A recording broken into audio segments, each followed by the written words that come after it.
siamo a Blizza, nel comune di Stregna, in uno dei cantieri che stanno per partire del progetto Scrigni di Biodiversità, il recupero dei paesaggi terrazzati nei comuni di Prepotto, Savogna e Stregna. Scrigni di Biodiversità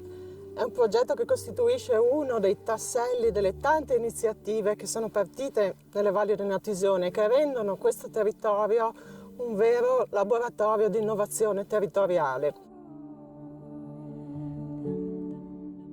E anche il progetto Scrigni di Biodiversità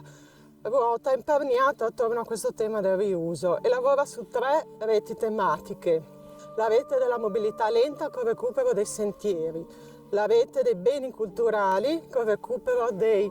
muri, dei terrazzamenti, dei muri a secco e anche delle visuali, e il recupero della rete ecologica, o meglio il recupero dei prati e dei coltivi all'interno di una rete ecologica complessiva. Ci piace molto l'immagine dello scrigno perché allude alla riscoperta di un tesoro, e in questo caso il tesoro è proprio quello della biodiversità, che ha diversi aspetti: una biodiversità naturale, quindi di diversi habitat che sono qui presenti, ma anche una biodiversità culturale,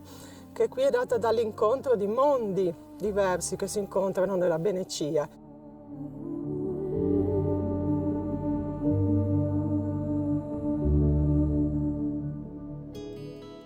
Il tema del recupero dei muri a secco fa parte della rete culturale e quindi è visto proprio come un elemento della cultura tecnica di questi luoghi. Un secondo tipo di intervento verrà fatto sulla sistemazione del sentiero dei Monti Sacri, un cammino religioso di 60 km che va da Nuova Gorizia a Castelmonte, collega i diversi santuari mariani e nella parte del comune di Prepotto si affaccia sulla Valle dello Iudrio, un bellissimo sentiero che tocca diverse frazioni e che viene appunto risistemato e ripulito. Anche i sentieri fanno parte in realtà della rete dei beni culturali, sia per le tecniche costruttive,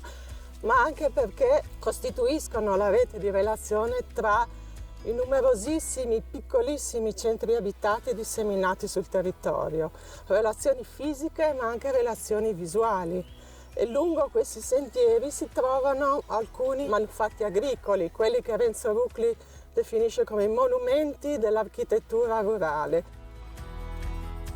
Uno di questi costituisce un terzo lotto di intervento del progetto Scrigni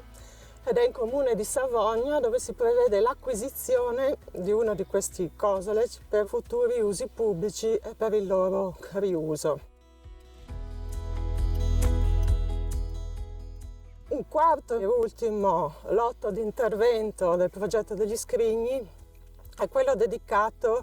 al recupero delle visuali delle aree rimboschite lungo il percorso dell'Alpeadia Trail. In particolare intorno alla chiesa di San Giovanni, a Gnidovizza. Ecco, vengono qui riaperte alcune aree rimboschite, non solo per riaprire gli habitat dei prati, ma anche per recuperare le visuali. Questo tema delle visuali è un tema importante, un ultimo tema che vorrei segnalare, perché è un tema che ti rientra nel cuore quando percorri questi territori, è un ulteriore elemento che questo progetto vorrebbe in qualche modo riattivare.